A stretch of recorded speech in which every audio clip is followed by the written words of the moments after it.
Hey, what's going on, everybody? Josh here with Desert Gardens Homestead. So I'm out in the garden today and I wanted to show you a couple foundational trees and shrubs that I have within my landscape, kind of piggybacking off the last video with the natural farming, taking a twist on natural farming with permaculture. I've selected over the course of many years some trees and shrubs and various plants to do various tasks for me here in the landscape, whether that be to add fertility or to mulch or you name it. These trees offer many benefits, and they could also be hedge screens, and they're all edible, so they just function as a multi-use, multi-utility plant and tree. And that's really the basis behind permaculture and natural farming, is to hand select trees and shrubs that will assist you and help the succession of your plot of land and help your ecosystem in your whole orchard or garden or whatever it is that you have. If you add these support plants in, they will just make your landscape mature that much quicker. So they compound the abundance and they compound the goodness. So stick with me. So the trees and shrubs that I would like to showcase today are all nitrogen fixing, berry producing shrubs. And these are just fantastic pillars to have within the landscape. And so what we're looking at here is we're looking at what's called a silver berry. And just take a look at the beauty of these leaves. The leaves are a speckled leaf. They're a dark leaf here with the light speckles. And then if you turn the leaf over, these are actually a silver color. It's kind of hard to see here because we're in a shaded area, but these are just very, very pretty leaves on this shrub, and it's just a very pretty shrub in total. So the silverberry is within the Elaeagnus family, and all the Elaeagnus trees and shrubs can fix atmospheric nitrogen via a symbiotic relationship with bacteria. Unlike most legumes, Elaeagnus is not a legume, and it does not form the root nodules with the Rhizobia bacteria.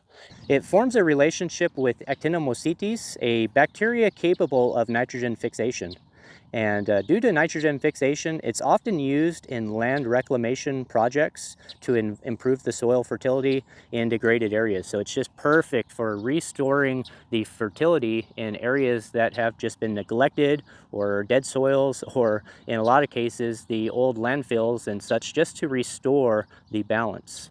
Now, once the nitrogen from the atmosphere is put into the soil itself, the nitrogen is gradually released into the soil and it benefits other plants growing nearby. So here we are looking at a large hedgerow of the silverberries. I have 5 mature silverberries within this hedgerow. They're all reaching heights of about 5 feet tall and about 5 or 6 feet wide, and they're just filling in very nicely. What I really like about the silverberry is that it provides a very nice habitat for the small birds. I'll constantly see small flocks of birds going in and out of these bushes, which is just really neat and just offers them a habitat within this ecosystem. The silverberry that I have here is not the common thorn silverberry variety. So this is actually a hybrid. It's a hybrid between the Macrophylla and the pungens. So it's a thornless. This one is evergreen, so it makes an excellent privacy hedge. They are moderate growing shrubs, so they'll grow a couple feet a year. But they just make fantastic, very dense privacy screens, which is a big plus. A couple small issues that I have with the silverberry, the Ebingi, that's what this one is. It's a Elaeagnus Ebingi.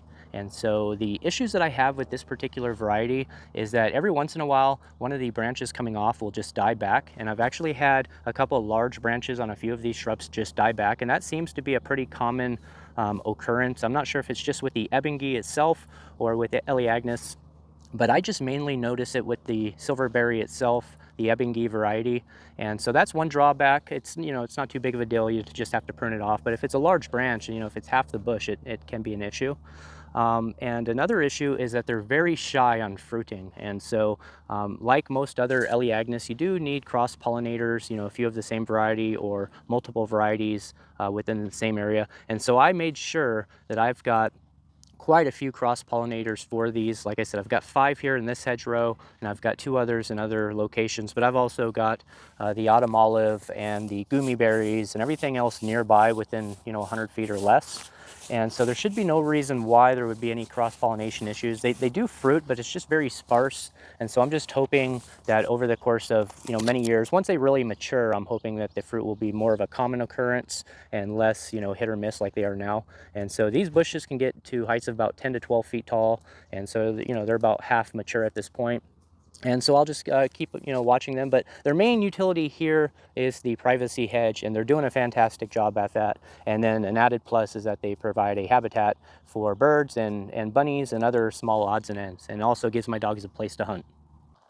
And before us, we have the autumn olive. That is the Elaeagnus umbellata. And this is a deciduous shrub, so it does lose its leaves in the winter. As you can see, it's starting to sparse out and lose its leaves here mid-October. And these do provide berries every year, very nice little red berries. And it's got these same features with the leaves. They are a speckled leaf.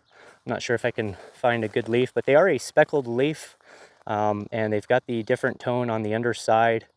And these can reach heights of about 20 feet tall. You can prune them into a tree, but I prefer the shrub form. And I do have 3 of these within the landscape for cross-pollination.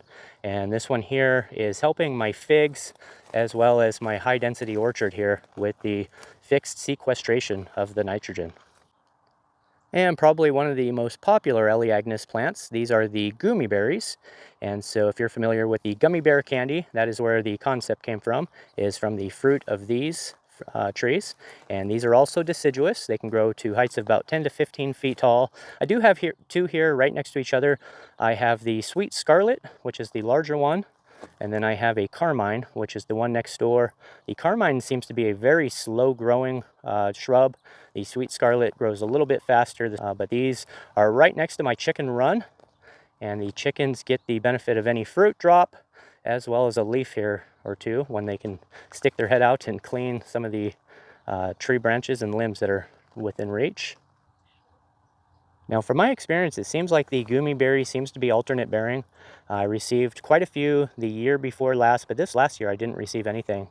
And so I'm not sure if it's alternate bearing yet, but it's one that I really enjoy, and I wish I could propagate these out.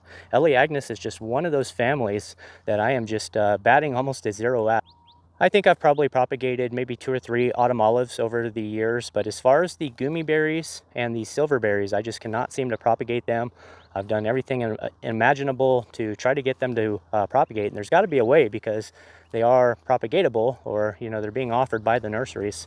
So there's got to be a way to propagate these, and I'm just batting at zero. There's got to be some kind of a time period issue or something going on, but I've tried cuttings, air layers, the seeds, you name it, I've done it, and I just can't seem to get anything to take. Like I said, the autumn olive is receptive to cuttings in the winter time. So if I take cuttings and I place them in sand, I can usually get about 5 or 10% that will take. I can usually get 1 cutting a year. I could probably get more if I tried harder at it, but usually I just focus my attention on what I can propagate the most of. But this is the autumn olive. They're very difficult to propagate. They do have very tasty fruit, along with the gummy berry and the silverberry. And the best thing about them, though, is that they're support plants. And so you could build a guild of other trees and shrubs and plants and other species, flowers, whatever you'd like around these, and they will benefit from the nitrogen sequestration. So especially if you're starting out, these are foundational plants and trees to add within your landscape. So the earlier you are, the better to incorporate these within your garden, and so that they can have the most impact and the most compounded impact over time. Overall, these 3 varieties are pretty hardy in the arid and hot summers that we have here. And so these are the varieties, and I've tried others. I've tried the golden silverberry, I've tried the macrophylla, and those have failed within our heat. So heat is certainly a consideration for anything within the Elaeagnus family. I know I'm right on the cusp of being too hot here, and so they do struggle just a little bit in our summers, but these varieties do make it. Out of the 3, the autumn olive would struggle the most out of the heat. The silverberry is probably second place, and then the gummy berries are pretty tough. They survive our heat pretty well, and so that is how they are with the heat. They are pretty I would say drought tolerant. They're not very thirsty plants once well established, which is good. And so I think that they would appreciate a good drink, but once established, all these varieties are pretty drought tolerant. The Elaeagnus varieties that I grow here on site, the Goumyberry, Silverberry, as well as the Autumn Olive, they're all pretty hardy regarding pest pressures. I don't have any pressures on these regarding pests or disease, so they're all pretty hardy in regards to that. They don't need to be pampered or babied. They really don't need a whole lot of fertilization. Every once in a while, they may need a few micronutrients, and so I'll just try to incorporate some of those micronutrients into the Jadam, or just, if I see anything deficient, I'll just treat that accordingly. So what else can I say about the Elaeagnus? It provides you a berry, it's a nitrogen fixer, it feeds all the surrounding plants, and it can also be a privacy hedge, and if it's deciduous, the leaves will also fall down to the ground and add to the organic material and mulch layer. And I'm just so grateful that I was able to incorporate these plants and trees into my landscape as early as I did. And so I hope that I can share that and spread the word on these trees and shrubs. If you're just getting a plot of land going, or if you do have something established, but you have a couple openings in an area that you would really like to revitalize that soil, improve soil condition and quality, and help anything surrounding, I highly encourage you to look into anything within the Elaeagnus family. There's all kinds of varieties, many that I can't grow here because it's just too hot. But if you're in a more temperate location, zone 6 to 8, Elaeagnus is an excellent option for you. Just provides so many benefits and utility. So go ahead and give it a check. And if you found anything of value or any new information in this video, I would certainly appreciate you smashing that like button and also sharing this content with friends and family, anybody else that's also interested in growing more food at home.